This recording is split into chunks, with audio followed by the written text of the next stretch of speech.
All right, listeners, it is Jen, and we are in this holiday season, and it is our last podcast of Life is Better With You in It, season 1. And so this week we've got a special co-host, not just a guest, but a co-host. I've got my guy, Evan, on here, who is the marketing person behind all things Life with Jen, all the cool content in the videos. He is executing on all of these crazy ideas that I have to make Life with Jen what it is. So, Evan, welcome to the podcast.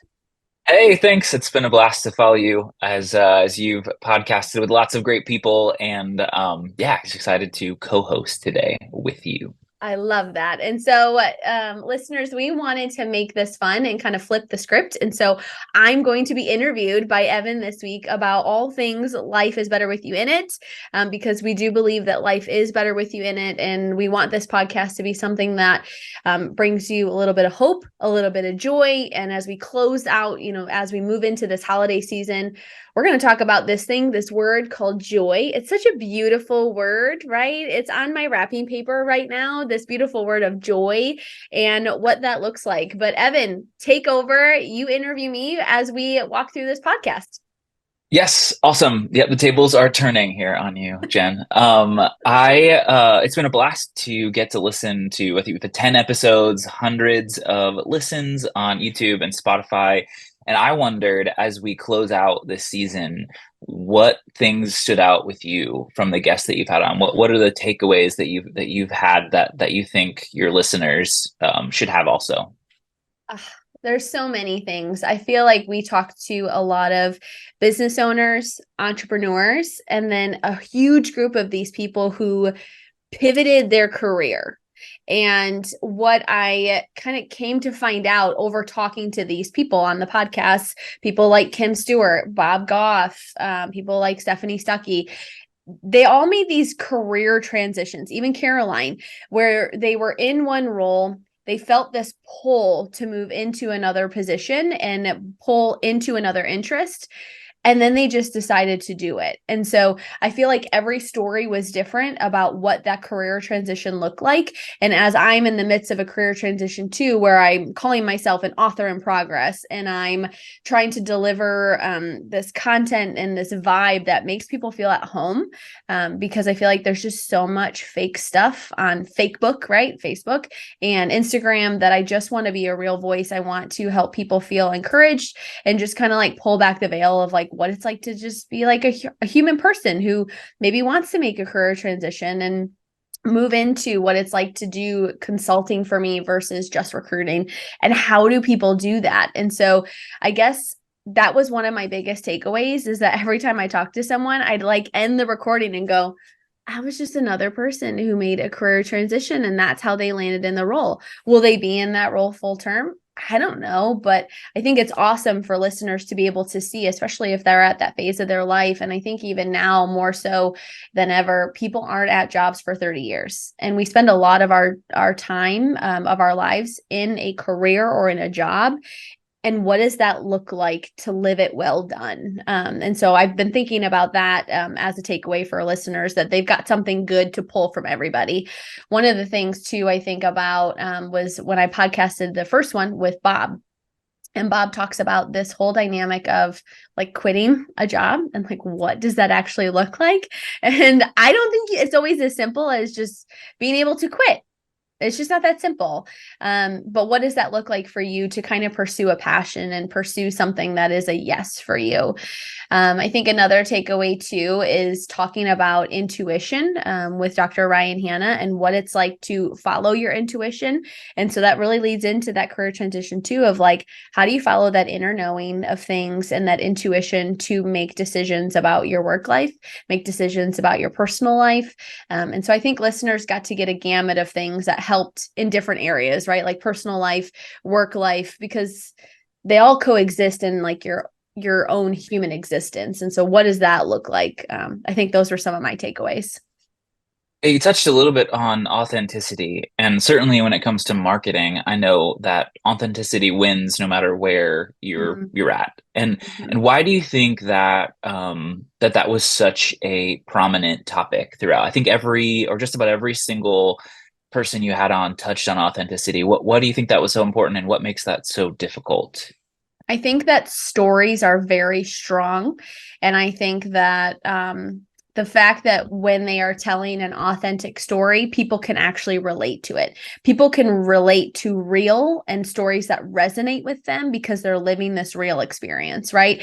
I think that a lot of people are drawn away from content on social that kind of is like, get rich quick and like quit your 9 to 5 and do this and you just have to work harder and hustle harder. That's bullshit. People are working harder. People are hustling as much as they can, but nobody's slowing down long enough to enjoy it because they are seeing all of this other stuff on Instagram and Facebook that says, got to do more, got to do more. And then they're talking to people in the real life and people are so busy, right? They're using that word busy. And I'm trying to long to not be busy. I'm trying to fill my days with the stuff that matters. And so I think that when people put themselves out there in an authentic way, they show that they're real, actual humans, right? Living a real human life experience. And that resonates with people, even like as a buyer, right? We podcasted with Helen, who runs the marketing for Frownies, and she's so real. And she talks about in her thing where she does customer service, she will respond on her phone, voice messages. Everybody just wants to talk to a human. Everybody does. And so like that's so relatable to talk to a human instead of a prompt. Even when I'm calling customer service, I'm like 0000 customer service, because I just want to talk to someone. They're going to understand my story versus a prompt of like press 3 for your account balance. And so I think authenticity relates because we don't have enough of it in the world because everybody's trying to fakely compete with each other. But like really, there's enough for everybody. There really is enough for everybody. Absolutely. And so what makes it is authenticity difficult for you? And what are some of the things that you feel like that you try to do? You mentioned like Helen having the idea of speaking, sending voice memos as she responds different customers. Is there something that you do, even particularly in this season, like to make sure that you are continuously authentic on your platform with Life with Jen? I would say I don't struggle with authenticity. I think I struggle with something else and being something else because sometimes I will share too much that will scare people away, or I will just say, this is what happened when I had kids. And wow, this was so not what I expected. And my husband will be like, you're scaring people. I'm like, but nobody told me this. And so somebody needs to know that about having kids. So sometimes I think I have to harness that power for good and moderate and read the room and know the audience, right? Because you can walk into a room. I'm pretty good at walking into a room and kind of being able to pick up the vibes, right? Because everybody gives off vibes, good or bad. And so being able to manage the room and kind of knowing what people can take in. So sometimes I'm too much and have to back up or harness the way in which I use the words. I think one thing on Life with Jen that we try to do to be authentic and transparent is I told you I don't want filters on all the photos. I just want them to be real life, right? Because I think filters can make me look like I have less wrinkles, but thanks, Frownies. And so I think that, filters can make your face and your appearance or your kitchen look a certain way. And it's really not that way. When I'm baking in a kitchen, I light it up like Christmas Day. There is flour, there's sugar, there's ingredients. I let my kids help. And so there are sometimes eggshells that we have to spend extra time getting out of the batter. And so I just want it to look real because I feel like at the end of the day, real resonates, and the people that I want to be around are real. They don't have this fancy kitchen that is white granite countertops and that I don't even know how to clean. And they have, the perfectly curated like cupcake holder. No, this is just some stuff I found up the street at the grocery store. And I want to bake for people so I can show them love. So I want it to be real. I want it to be no filters. And typically I talk from a place of like where I currently am. And so like you and I have talked a lot about this word joy and what joy means. And so I think I want to be authentic when we talk about that too. Yeah, I think that, and that's awesome. That's part of why I love being a part of this, is I think you're just being you. You are being authentic in every place that you show up. And so that's been fun to follow. And in this season in particular, when joy can be found, it can be advertised as buying the next thing, Yeah. or this is what joy looks like, to have this or this thing, when we know that joy is a choice. Joy is something much bigger. And I was at Home Depot recently, and Buying was all the was things. going through, yeah, buying all the Christmas things. Love Christmas. Have had, as Christmas goes up as soon as I can, as soon as my wife lets me. I have all the Christmas stuff up in the house, Love that. and I remember shopping, and I went in for one thing, but ended up having a ton of Christmas things in my cart, and had to sit there and think through, okay, like, what is the reason that I'm purchasing this? Mm. Is this the best choice in this moment? And like, put a bunch of things back, because I realized that, like, maybe that wasn't the best choice. Maybe that wasn't the thing that was actually going to bring me joy in this season, even though the 12-foot Christmas tree and 12-foot reindeer, like, I mean, I don't know how you could pull up to a house and not be find joy, if that was sitting in front of your house every single time. But how do you Mm. navigate that this season? How do you look for joy and make sure that you are finding joy in the right places during this season? Mm. I think it's very brave of you to say in the real life that you went to a store, you put tons of stuff in for the holidays because there's so much excitement, right? When you walk into Home Depot, especially, they have that whole holiday section and you do want to buy everything. So you put all of it in your cart and then you took it out. I don't believe you're the only person that's done that. And so that's amazing. And what strong will that you had, because I It probably was would have tough. went out with it and maybe It was returned it tough. later and had to think about it. Yeah. Wow. So that's amazing. And so I guess how I find joy, I don't feel joyful right now in this season. And, we've got stuff that's are going on with the pets and just the family dynamic with the pets in our home, and one of them specifically. And so I don't feel a lot of joy this holiday season. Typically I like to start decorating right like as soon as my birthday hits, right? Mid-November, I'm like, let's do this. I want the tree up. I want to get the Christmas lights up because I want to enjoy the holiday season for as long as possible. But there had been like a death in the family, and then there'd been like just us traveling for the holidays. And so there wasn't enough time to decorate. And so I wanted to slow down and not rush that because I did not feel joyful. And so I was like, why am I actually going to take out all these decorations when I don't actually feel like it? And so even last night, like we set up this big Christmas tree that I love setting up, but did not feel the joy of it or the joy of putting it up. And so I'm finding joy in really small things because I have a lot of really big feelings right now.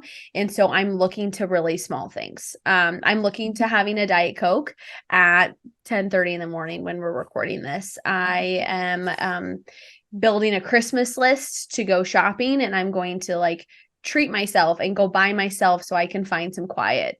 Finding quiet and driving with the radio off is bringing me joy, so I can take care of myself. I think another way I find joy is I love to bake. And so I like to bake for other people, and I like to bake and do, Christmas cookies and all the things. I like to bake anyway, but like I feel like during the holidays doing the Christmas cookies, finding people to bake for that appreciate my goods, brings me joy. So it's not really like big things this year, right? I know we've got like the whole lights thing in downtown, like Norfolk, and then there's like all these events that are happening, but I'm totally not going to the events because there's too many people. And like, I just don't feel the enthusiasm that I typically feel. And I think I can't be the only person that doesn't feel that way, right? Like I sat in church yesterday and I just felt heavy. And I was like, how do I not feel heavy? And so I'm just like, I'm looking at very small things. I'm also writing stuff down every morning of just like small things that I feel grateful for. The one I this morning was quiet, hot coffee, and opportunities. I don't know what opportunities means, right? Like, I think just having a world full of opportunities that I can chase after in this world that, like, in the country that we live in, we can chase, and because it's capitalism and I love it. So just opportunities is something I'm feeling grateful for. So those are a couple of things that I'm doing, even though I don't feel like have a holly jolly Christmas. Like, nah, bro, not today, not today. Hopefully tomorrow, but I don't think tomorrow I'm gonna feel that way. But I'm hopeful that maybe tomorrow I'll feel that way. Yeah, so much of it is perspective, right? And making the choice to choose joy even when like you don't feel it. And I think for me, we were driving around looking at Christmas lights last night with the boys, and we could play these cheesy like Christmas light games, like who can find the most. And I loved that Grayson, my oldest, like found like he sought that out to play that game. And so what I think is cool and I'm finding joy in is these like traditions, even however cheesy or however like not anything big, however cheesy they are, that my boys are finding joy in it, that my boys we're cultivating this tradition within our family, and I love that. And I found this cheesy quote from Bing Crosby this morning, and I wrote it Oh, I down. It love says, that. unless we make Christmas an occasion to share our blessings, all the snow in Alaska won't make it white. And as a Christmas music lover, Bing Crosby, being, White Christmas and the movie and all of that, like I wrote that down because I wanted the reminder of like Christmas is so much about giving. It's so much about sharing out of what we have, what God has given us.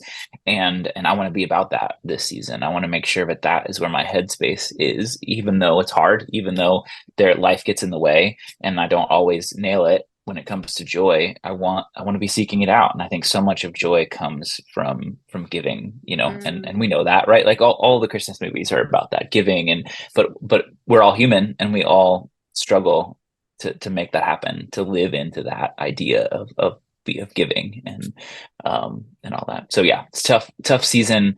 And I'm sure lots of folks that'll resonate with lots of folks that joy is a choice, and you can choose it no matter what you're facing. I'm gonna have to write that down later. I even put the Mary shirt on, You but did, nobody can and see it. yeah, and then the Christmas lights. This isn't really working. I tried to I find something. love I didn't have any Christmassy, but I'll close it out like that. So it. what's Sure. next as we do close out? This season and all the wonderful guests. We're super thankful that every single one of them came on the podcast and shared out of their amazing story. But what's coming next for 2024? What's coming next is this word with. The word with will not leave me alone. And so I think the older I get, the less I know. And I had dinner with an older friend of mine. She's an older neighbor and she's much older than me. And she's much wiser than I am. And so we were having dinner and she's like, the older I get, the less I know. And I'm like, yeah, that's how I feel too. Like, I feel like I know less, but what I do know, the only thing that I know is that with is powerful. And I keep writing about this word with. And so next season's podcast is going to be all about the word with, because life is better with you in it. But I want to talk to people who are really good at with and who are really genuine at with.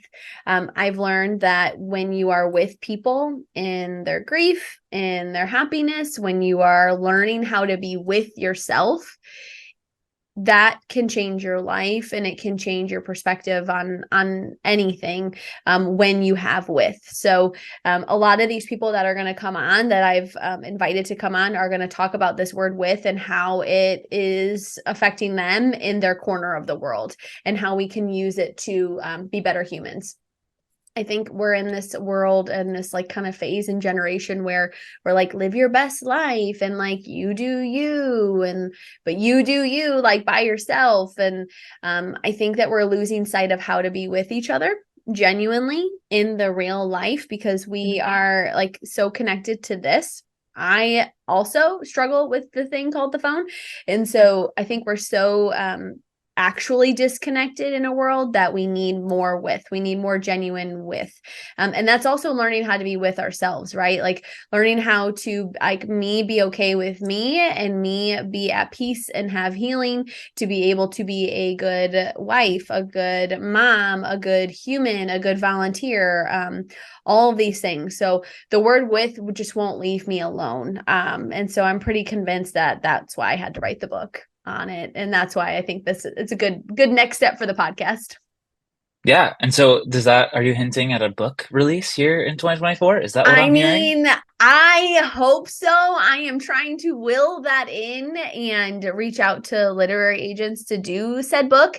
So that is my hope, that there will be a book proposal and something will get submitted and somebody's going to resonate with the word with. But we will see. I don't know. Awesome. I'm excited to find out. I am 100% sure it is going to happen. But cool. Well, I'm excited for what's coming next. I'm excited to hear from more great people on this podcast, more from you and you trying to live authentically and how inspiring that is for all of us. So thank you for giving me the opportunity to co-host with you today. And hopefully it won't be the last time. Now we're going to have you back on. We're going to do a sequel. Awesome. All right. Well, is there anything else that you want your listeners to know as we close out today? Listeners, find joy today and then find some more tomorrow. I think it's about waking up every morning and choosing to find some joy and to find something to be grateful for, because we have so much to be grateful for. I think we just need to be focused on that, and everything else is going to look a little better and look a little brighter when we come from that posture and that perspective of there's always something to be grateful for. There's always some more joy to be had, even if we have to will it into existence, because there will be joy, damn it. So let's get after it. Love it. Awesome. All right, listeners, it's been a great season. I cannot wait to see the next one that comes up with this and you're going to see us in the new year. So come and find us and follow along in the meantime.